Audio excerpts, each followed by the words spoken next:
স্বাগত তাসিন টিউটোরিয়ালসে। আজকে আমরা মাইক্রোসফট ওয়ার্ডে শেপ সম্পর্কে জানবো, শেপের কিছু কাজ দেখব। তো আমি এখানে ওপেন স্ক্রিনে নিউ স্ক্রিনে বসে আছি। তো আমরা প্রথমে নিউ থেকে একটা ব্ল্যাঙ্ক ডকুমেন্টে চলে যাচ্ছি। ব্ল্যাঙ্ক ডকুমেন্টে গিয়ে আমরা এখানে তো এই হোম ট্যাবের যে ডিফল্ট থাকে, হোম ট্যাবের যে কমান্ডগুলি সেগুলো পেয়ে যায়। এখন এই শেপসের জন্য আমাকে যেতে হবে ইনসার্টে। আমরা আছি হোমে, যেতে হবে ইনসার্টে যাওয়ার পর প্রথমে পেজেস, তারপরে হচ্ছে টেবিলস, তারপরে হচ্ছে ইলাস্ট্রেশনের মধ্যেই প্রথমে পিকচার্স, তারপরে অনলাইন পিকচার্স, তারপরে আছে শেপস। এখন এই শেপস নিয়েই হচ্ছে আজকে আমরা কাজ করব। তো এই শেপস নিয়ে যখন আমরা কাজ করব তখন আমাদের এখানে এই ক্লিক করলে আমরা দেখতে পাবো আমাদের শেপসের নিচে একটা ড্রপডাউন লিস্ট চলে আসছে। এইখানে আমরা কি দেখতে পাচ্ছি, রিসেন্টলি ইউজড শেপস হচ্ছে এই প্রথম বক্সে, দ্বিতীয় বক্সে সেগুলো সব লিনিয়ার্স থাকবে, সবগুলা লাইন করা থাকবে, লাইনের যে অ্যারোগুলো আছে সেগুলো আমরা পাচ্ছি। আর তারপরেটা আমরা দেখতে পাচ্ছি এখানে নাম দিয়েছে হচ্ছে বেসিক শেপস। আচ্ছা, এখানে আমরা দেখতে পাচ্ছি ত্রিভুজ আছে, চতুর্ভুজ আছে, মানে আমাদের যেটা প্রয়োজন হয় বিভিন্ন রকম শেপস আমরা এখানে দেখতে পাচ্ছি। তারপরে আছে বলন, তারপরে আছে ব্লক অ্যারো আছে এখানে, তারপরে আছে ফ্লো চার্ট আছে, হ্যাঁ, তারপরে আছে ক্লাউডস আছে, এইগুলো ইত্যাদি ইত্যাদি আমাদের এখানে আছে। তারপর আমরা কার্টুন যে দেখি, সেই কার্টুনের কিন্তু লেখার জন্য এগুলা থাকে। ওকে, তো প্রথমে আমরা যদি চিন্তা করি, আমরা একটা লাইনের যে শেপসটা আছে সেই এগুলো আমাদের বেশি প্রয়োজন পড়ে। তো আমরা এই লাইনের এই শেপসটা নিই, এই শেপসটা আমরা অ্যারো। হ্যাঁ, এখন দেখুন, এটা আমি কিন্তু আমার হাতে কিবোর্ডের কোনো কি প্রেস করার নাই। এখন আমি যদি এখানে এরকম করে দিই, এটা কিন্তু এদিক সেদিক বাঁকা টাকা হয়ে চলে আসছে, তাই না? এই যে এটা কিন্তু বাঁকা হয়ে গেছে। বাঁকা হয়ে গেলে আমি যদি একটু জুম করি, আপনি দেখতে পাবেন, হ্যাঁ, এখানে কিন্তু কেমন একটা ভেঙে ভেঙে যাওয়ার একটা ভাব চলে আসছে, তাই না?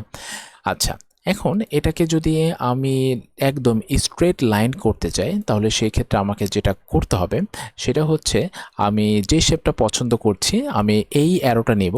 অ্যারোটা নেওয়ার পর আমি এখানে শিফট ধরে নেব। হ্যাঁ, দেখুন, শিফট ধরে নিলে আমাদের এখানে এই যে সমান দেখাচ্ছে শিফট, ঠিক আছে? আর আপনি যদি কন্ট্রোল শিফট ধরেন তাহলে আপনি এদিক সেদিক আরও সমান হয়ে যাবে। এই যে শিফট ধরে আমরা এই কাজ করলাম। এখন আমরা দেখতে পাচ্ছি আমাদের এখানে একটা সমান স্ট্রেট একটা শেপ চলে আসলো। আচ্ছা, একটু খেয়াল করুন, এইখানে দেখতে পাচ্ছেন দুইটা, এই যে প্রথমে যে একটা সবুজ আছে, তারপরে একটা সবুজ পয়েন্টার আছে। এটা ফার্স্টে একটা সবুজ পয়েন্টার এবং লাস্টে একটা সবুজ পয়েন্টার আছে।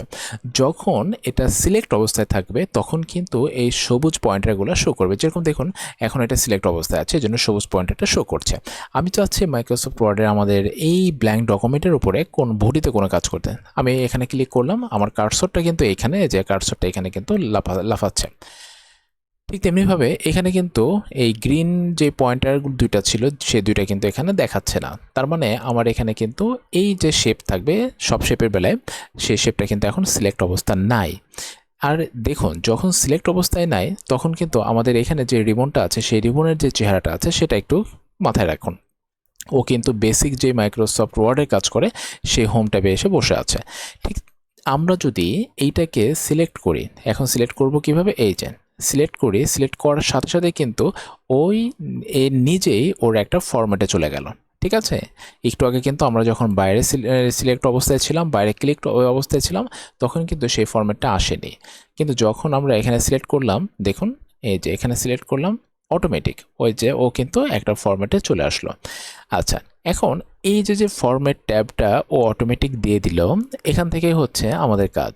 আমরা এখান থেকে আমরা বিভিন্ন রকম ওকে ডিজাইন করতে পারি। যেরকম চিন্তা করুন, প্রথমত যদি আমরা চিন্তা করি, এটা যেহেতু একটা শেপ, এটা অবশ্যই শুধুমাত্র লাইনের জন্য। এই যে আমরা এখানে ফিল তো এখানে থাকবে না, আমরা তো এখানে শেপ তো নিয়েই ফেলেছি। স্টাইলটা আমরা এখানে যেটাই দিই না কেন, এই যে খুবই এটা আমরা বক্সের বেলায় দেখব। এখন এখানে যে ফিলটা আছে, এটা ফিল নেই। আমরা যদি আউটলাইনটা চিন্তা করি, এখন এখানে আউটলাইনটা কিন্তু ব্ল্যাক দেওয়া আছে। আচ্ছা, আমি যদি চাচ্ছি এটা রেড দিতে, এটা রেড, এই যে রেড দিতে, তাহলে রেড হচ্ছে। এখান থেকে আমরা এই শেপের কালারটা চেঞ্জ করে নিতে পারি, রাইট? এই যে কালারটা চেঞ্জ করে নিতে পারি। এখন এখান নিচে এসে যদি দেখি, আমরা এখানে উইথ যেটা আছে সেটাকে একটু আরও বাড়িয়ে দিতে পারি। এই যে আমাদের এই শেপের উইথটা আরও বেড়ে যাচ্ছে, ঠিক আছে? এই যে আরও বেড়ে যাচ্ছে। আচ্ছা, এটাকে যদি চাই আমরা ড্যাশের মতো করে দিতে পারি। এই যে যখন যেটা প্রয়োজন হয় আমরা সেটা ড্যাশের মতো করে দিতে পারি। আর এখানে আছে আমাদের অ্যারোর যে স্টাইলটা, সেই অ্যারোর স্টাইলটা আমরা যদি উভয় দিকে চাই উভয় দিকে দিতে পারি, এরকম আমাদের এটা আছে। আচ্ছা, এখান থেকে কিন্তু আমরা এটাকে চেঞ্জ করতে পারি। মজার ব্যাপারটা হচ্ছে আমি যে কাজটি করি সেটা হচ্ছে এটার উপরে রাইট ক্লিক করে সিলেক্ট অবস্থায় রাইট ক্লিক করে আমি চলে যাই হচ্ছে format auto shape. Format auto shape, এই যে ফরম্যাট অটো শেপ, এখান থেকে আমরা এই যে এগুলোও এখান থেকে করতে পারি। এই যে এখান থেকে আবার এটা যদি আমি লেফটও চাই সেটাও দিতে পারি। আর যদি আমি এটা চাচ্ছি এই যে ড্যাশ যেটা আমরা ওইখানে দেখেছিলাম সেটা এখানেও আছে।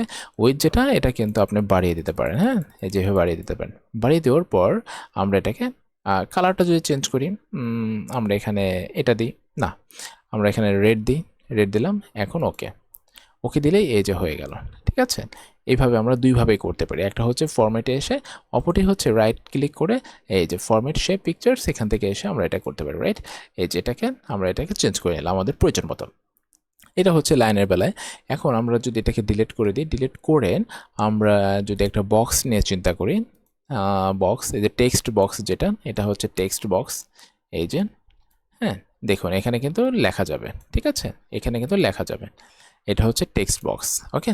আর যদি শুধুমাত্র একটা বক্স নেই, আমি একসাথেই দেখাচ্ছি, শুধুমাত্র একটা বক্স নেই এটা, হ্যাঁ দেখুন এটা কিন্তু লেখার জন্য কিন্তু প্রস্তুত না, কিন্তু এটা কিন্তু লেখার জন্য প্রস্তুত, এটা কিন্তু লেখার জন্য প্রস্তুত না, ও শুধুমাত্র একটা বক্স আকারে হয়ে গেছে। আচ্ছা, এখন এই টেক্সট বক্স আর হচ্ছে এই খালি বক্স যেটা আছে, এই দুইটার ভিন্ন একটা কাজ আছে। আমরা যদি এখানেও যদি লিখতে চাই তাহলে রাইট ক্লিক করে অ্যাড টেক্সট দিলে এই বক্সে আমরা লিখতে পারবো। আর টেক্সট বক্স তো অটোমেটিক টেক্সট নিয়ে নিচ্ছে। এখন টেক্সট বক্স নিয়ে যদি আমরা একটু কথা বলি, আমরা দেখতে পাচ্ছি এই টেক্সট বক্সের বাহিরের একটা বর্ডার আছে, রাইট। এখন এই বর্ডারটার কালারটা চেঞ্জ করব। তো এই যে ফরম্যাট, যখন আমি ওখানে বাইরে ক্লিক করে রাখলাম তখন কিন্তু এটার ফরম্যাটটা নেই, কিন্তু যখন আমি ভিতরে ক্লিক করলাম তখন কিন্তু ফরম্যাটটা দেখা যাচ্ছে। তো এই যে ফরম্যাটে যাব, ফরম্যাটে গিয়ে আমি যদি আউটলাইনে যাই, আউটলাইনে গিয়ে আমি এটাকে রেড করে দিলাম, রেড করে দিলাম। এরপর চাচ্ছি এটার উইডটা বাড়িয়ে দিতেন, উইডটা বাড়িয়ে দিলাম। এই যে আমাদের প্রয়োজন মতো আমরা উইডটাকে কমানো বাড়ানো করতে পারি, ওকে। আচ্ছা, অপরদিকে এটার ভিতরে যে হোয়াইট কালারটা দেখতে পাচ্ছি, আমরা এই কালারটাও চেঞ্জ করে ফেলতে পারি। যেরকম এটা কালারটা চেঞ্জ করার জন্য এটা হচ্ছে ফিল, এটা হচ্ছে আউটলাইন, আর ভিতরেটা হচ্ছে ফিল। আমরা তখন ফিলে চলে যাব, ফিলে গিয়ে আমরা এই যে কালারটা চেঞ্জ করে দিতে পারি, রাইট। ফিলে গিয়ে আমরা কালারটা চেঞ্জ করে দিতে পারি। আর যদি কোনো কালার চেঞ্জ করতে না চাই তাহলে সেই ক্ষেত্রে নো ফিল, ওকে, এটা আমরা করে দিতে পারি। আর তারপরে হচ্ছে মোর কালার, মোর কালারে গেলে আমরা দেখতে পাবো এখানে যেরকম অনেকগুলো কালার আছে, আপনি যেটা পছন্দ হয় সেটা সিলেক্ট করে ওকে দিলেই সেটা চলে যাবে। আর অপরদিকে আমাদের আছে পিকচার্স, এর ভিতরে যদি পিকচার্স নিয়ে কাজ করতে চাই সেটার জন্য আমরা আলাদা একটা ক্লাস করব। এরপর আছে গ্রেডিয়েন্ট, হ্যাঁ গ্রেডিয়েন্টে দেখুন কত সুন্দর গ্রেডিয়েন্ট, আপনার যেটা ইচ্ছা আপনি সেটাই ব্যবহার করতে পারবেন, গ্রেডিয়েন্ট। এরপর আছে টেক্সচার, এখান থেকে টেক্সচারের মতো আমাদের যেটা খুশি আমরা সেটাই ব্যবহার করতে পারবো। এরপর প্যাটার্নটাও আছে, এই যে প্যাটার্নটা এখান থেকে, হ্যাঁ এই যেখানে আমাদেরকে স্যাম্পল দেখাচ্ছে, এগুলো আমরা ব্যবহার করে কাজ করতে পারবো।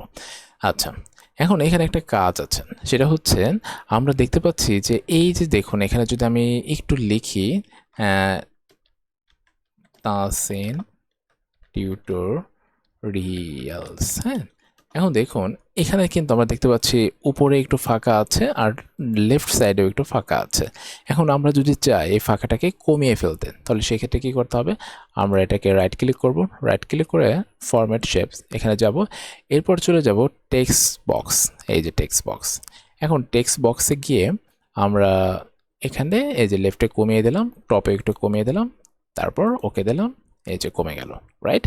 এটা হচ্ছে আমাদের লেখার জন্য আর কি, টেক্সট বক্সের লেখার জন্য। আচ্ছা, এখন টেক্সট বক্সে যদি আমি চাচ্ছি এই টেক্সটের কালার চেঞ্জ করতে তাহলে সেক্ষেত্রে আমরা এটাকে আগে দেখেছিলাম যেভাবে টেক্সটের কালার চেঞ্জ করে, ফন্টের কালার চেঞ্জ করে, এটা সেভাবেই, রাইট, সেভাবে আমরা টেক্সটের কালার ফন্টের কালার চেঞ্জ করতে পারি। তো এটা এইভাবে করতে হয়। আমরা যদি আরও কিছু শেপস দেখি, এই যেরকম ধরুন এই যে এটা যদি দেখি তাহলে এটাকে এভাবে নিই, হ্যাঁ, এই যে আমাদের ইচ্ছা মতো আমরা এটাকে ছোট বড় করতে পারবো, ইচ্ছা মতো ছোট বড় করতে পারছি। এখন এটাকে এইখানে আমরা দেখতে পাচ্ছি একটা গ্রিন পয়েন্টার দেখতে পাচ্ছি, গ্রিন পয়েন্টারের কাছে যখন আমি মাউস পয়েন্টার নিচ্ছি তখন কিন্তু বৃত্ত হয়ে যাচ্ছে, এই যে, হ্যাঁ আমরা এখানে কিন্তু এটাকে এরকম যেখানে খুশি সেখানে আমরা কিন্তু এবারে ঘুরিয়ে দিতে পারি। অপরদিকে আমরা এখানে দেখতে পাচ্ছি একটা ইয়েলো পয়েন্টার আছে। এখন ইয়েলো পয়েন্টারটাকে একটু চিন্তা করুন, এই যে দেখতে পাচ্ছেন ইয়েলো পয়েন্টারটা কিভাবে কি কাজ করছেন। হ্যাঁ, ইয়েলো পয়েন্টারটা আমাদের প্রয়োজন মতো আমরা এটাকে এভাবে করে নিতে পারি ইয়েলো পয়েন্টারটা দিয়ে। ওকে, আর এই যে এখানে যেটা আছে, এই যে পাশ থেকে কমিয়ে দিলাম, নিচ থেকে কমিয়ে দিলাম, আবার কোণাকোণেও কমিয়ে দিলাম, এভাবে করা যায়। আর আমরা যদি আরও কিছু শেপস দেখি, তাহলে এখান থেকে যদি আমরা এই এটাকে যদি দেখি, তাহলে এটাকে ইউজ করি, লিখি এই যে। এখন এখানে আমরা কার্টুনে মাঝে মাঝে দেখি এগুলা, এটার ভিতরে যদি লিখতে চান তাহলে এখন এটাকে দেখা যাচ্ছে না, আমরা রাইট ক্লিক করব, রাইট ক্লিক করে অ্যাড টেক্সট, এই যে এখন কিন্তু এর ভিতরে আমরা লিখতে পারছি, রাইট। আবার এটার পূর্বের মতো যদি আমরা চাচ্ছি এটাকে মোটা করে দিতে, তাহলে সেই ক্ষেত্রে আউটলাইনটাকে একটু মোটা করে দিই, রাইট। এভাবে আমরা শেপের কাজগুলো করতে পারি। তো আজকে এই পর্যন্তই, দেখা হবে পরবর্তী টিউটোরিয়াল। ততক্ষণ পর্যন্ত আমাদের সাথে থাকবেন, নিজের যত্ন নেবেন। আল্লাহ হাফেজ।